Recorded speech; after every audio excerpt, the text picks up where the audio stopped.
కళింగ దేశమందు ఒక బ్రాహ్మణుడు కలడు. అతడికి సుశీల అని ఒక కూతురి కలదు. ఆమెకు చిన్నతనమున తల్లి చనిపోయినందున సవితి తల్లి పిల్లను ఎత్తుకోమని చెప్పుచూ కొంచెం బెల్లం ఇచ్చేది.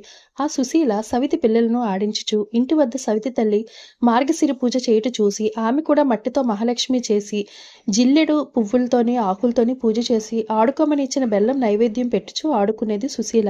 ఇలా కొన్నేళ్లకు సుశీలకు వివాహం అయింది. అత్తవారింటికి పోవచ్చు తను తయారు చేసిన లక్ష్మీదేవి మట్టి బొమ్మని తీసుకొని వెళ్ళింది. అలా వెళ్ళిన వెంటనే కన్నవారు నిరుపేద అయినారు. ఈమె ఇంట మహదైశ్వర్యం అనుభవిస్తున్నారు. పుట్టింటి వారు కటికి దరిద్రులైన సంగతి తెలుసుకొని సుశీల చాలా బాధపడుతుంది. తల్లి దరిద్రులను భరించలేక కొడుకుని పిలిచి, నాయనా, నీ అక్క ఇంటికి వెళ్ళి ఏమైనా డబ్బు తీసుకురమ్మని చెప్పి పంపించదను. సుశీల ఇంటికి తమ్ముడు వెళ్ళి వారి దరిద్రం గురించి చెప్పాడు. దరిద్రమని తెలుసుకున్న ఒక కర్రను దొలిపించి దాని నిండా వరహాలు పోసి అతనికి ఇచ్చింది. ఆ చిన్నవాడు కర్రను పట్టుకొని వెళ్తుండగా దారిలో కర్ర వదిలి వెళ్ళిపోయాడు. కర్ర ఎవరో తీసుకొని వెళ్ళిపోయారు. ఇంటికి వెళ్ళిన కొడుకుని తల్లి ఏమి తెచ్చావు అని అడగగా ఏమీ తేలేదు అని చెప్పాను. మన దరిద్రం ఇంతే అని అనుకున్నారు. కొంతకాలం తర్వాత సుశీల తమ్ముని పరిస్థితి అడిగి తెలుసుకున్నది. వారి దరిద్రం ఎటువంటి మార్పు రాలేదని తెలిసి ఒక చెప్పుల జత తెప్పించి వాటిలో వరహాలు పోసి కుట్టించి వాటిని గుడ్డ చుట్టి తమ్మునికి ఇచ్చి అది తీసుకువెళ్ళి తండ్రికి ఇవ్వమని చెప్పాను. సరే అని తీసుకొని వెళ్ళి మార్గి మధ్యలో దాహం వేసి ఒక చెరువు గట్టుకు చెప్పుల మూట పెట్టి నీరు త్రాగి వచ్చేసరికి ఎవరో వాటిని తీసుకుని పోయారు. జరిగిన విషయం తల్లికి చెప్పాడు. తల్లి జరిగిన దానికి బాధపడి మన దరిద్రం ఇలాగెందుకు ప్రాప్తించిందో అనుకునేను. మరలా కొన్నేళ్లకు కొడుకును పంపిస్తే ఈసారైనా జాగ్రత్తగా తీసుకురమ్మని చెప్పాను. అక్కకు పరిస్థితి ఇదివరకు ఉన్నట్టు ఉందని చెప్పాను. అప్పుడు సుశీల ఒక గుమ్మడి పండు తెప్పించి ఒలించి దాని నిండా వరహాలు నింపి ఆ పండు అమ్మకి ఇవ్వమని చెప్పింది. సరే అని తీసుకువెళ్తుండా సమయంలో ఒక చెరువు వద్దకు వచ్చి దానిని గుట్ట మీద ఉంచి సాయం సంధ్య వందనం చేస్తున్నాడు. ఇంతలో ఓ బాటసారి పండు బాగుందని పట్టుకొని వెళ్ళిపోయాను. ఆ కుర్రవాడు గట్టి మీదకి వచ్చి పండు వెతకగా పండు లేదు. ఏమీ చేసేది లేక ఇంటికి వెళ్ళాడు. తల్లి ఏం తెచ్చావని అడగగా జరిగినది చెప్పును. తల్లి విచారించింది.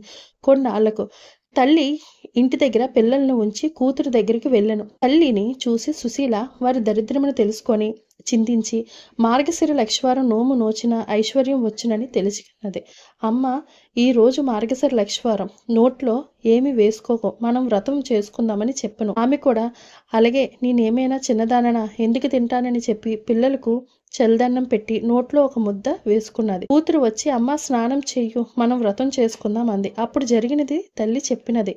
ఆ వారం కూతురు మాత్రమే చేసుకున్నది. రెండో వారం వ్రతం చేసుకుందాం అనుకున్నది. అప్పుడు పిల్లలకి తలకి నూనె రాస్తూ తను కూడా రాసుకున్నది. ఆ వారం కూడా వ్రతం చేయి వీలు కాలేదు. మరుసటి వారం అమ్మ ఈసారైనా జాగ్రత్తగా ఉండమని చెప్పినది. పిల్లలకు తల దువ్వుతూ ఆమె తల దువ్వుకొని వ్రతం చేయలేకపోయింది. కూతురు మాత్రమే చేసుకున్నది. నాలుగో వారం ఈసారైనా చాలా జాగ్రత్తగా ఉండమని చెప్పి సుశీల తల్లి ఈ పని చేయకుండా ఉండడానికి ఒక గదిలో కూర్చోబెట్టినది. పని అయిన తర్వాత ఆమెకు తెలుసుకొని వచ్చి స్నానం చేస్తే పూజ చేసుకుందామని పిలవగా తల్లి పిల్లలకు అరటిపండు తిని నేను కూర్చున్న చోటే అరటితోలు వేశారు. నేను తోచక అది తిన్నా అని చెప్పింది. అయ్యో అని తలిచి కూతురు పూజ చేసుకొని 5వ వారం మార్గశిర లక్ష్మీవారం వ్రతం ఆఖరి వారం. అప్పుడు సుశీల తల్లిని తన కొంగు కట్టుకొని పని పూర్తి చేసుకొని తల్లిచే స్నానం చేయించి వ్రతం చేయించింది. పూర్ణ కుడుములు తల్లిచే నైవేద్యం పెట్టించింది.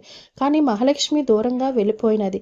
ఏమి అమ్మా అలా వెళ్ళిపోతున్నావని అడగగా, నీ చిన్నతనంలో నీవు బొమ్మలతో ఆడుకుంటుంటే మీ అమ్మ చీపురుతో కొట్టింది అందుకే అని చెప్పింది. అప్పుడు తన తల్లి చేసిన దానికి క్షమించమని ప్రార్థించింది. మళ్ళీ నీ తల్లిచే వ్రతం చేయించమని అదృశ్యమైనది మహాలక్ష్మి. సరే అని మొదటి వారం పులగం, రెండో వారం అట్లు తిమ్మనం, మూడో వారం అప్పాలు పరమన్నము, నాలుగో వారం పులిహోర గారెలు, పుష్యమాసంలో మొదటి వారంలో పూర్ణమ్మ కుడుములు వడ్డించి తల్లిచే నోము నోయించింది. కదా అక్షింతాలు తల మీద వేసుకొని అప్పటి నుండి ఆమెకు సంపదలు కలిగి విష్ణు లోకమునకు వెళ్ళెను. కథ లోపం ఏమైనను వ్రత లోపము కారాదు, భక్తి తప్పినను ఫలము తప్పదు. కథ సమాప్తం. మీలో ఎవరైనా మన ఛానల్ ఫస్ట్ టైం చూసినట్టయితే మర్చిపోకుండా ప్లీజ్ సబ్స్క్రైబ్.